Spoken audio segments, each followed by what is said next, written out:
Hi friends, welcome to all time food food channel. ఈ రోలు చాలా పాత రోల్ అనమాట. సో ఇవాళ మనం గార్లిక్ ప్రాన్స్ ఎట్లా చేసుకోవాలో చూసుకుందాం.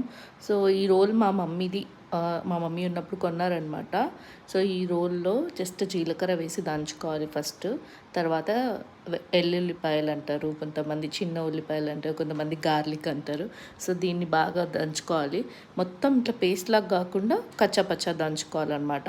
అండ్ అందులో ఒక 2 స్పూన్స్ కారం వేసుకొని మంచిగా మెత్తగా దంచుకొని ఆ కారం కూడా ఆ గార్లిక్లో మంచిగా మ్యారినేట్ అయ్యేటట్టు దంచుకోవాలన్నమాట.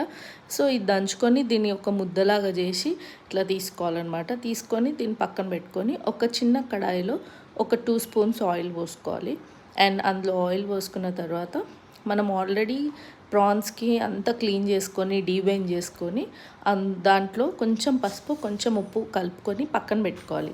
ఆ ప్రాన్స్ని ఈ వేడి వేడి ఆయిల్లో వేసి కొంచెం సేపు ఇట్లా ఫ్రై చేయాలి. ఫ్రై చేసిన తర్వాత అప్పుడు గార్లిక్ వేసుకోవాలన్నమాట.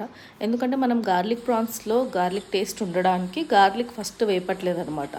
సో దాని తర్వాత ప్రాన్స్ని కూడా గార్లిక్లో వేసేసి మంచిగా ఫ్రై చేసుకొని, చెప్తుంటేనే నోట్లో వాటర్ వస్తున్నాయి, మంచిగా ఫ్రై చేసుకొని దాన్ని దింపి మనం రైస్లో కలుపుకొని మంచిగా ముద్దకు ఒక్కొక్క రొయ్య పెట్టుకొని తింటుంటే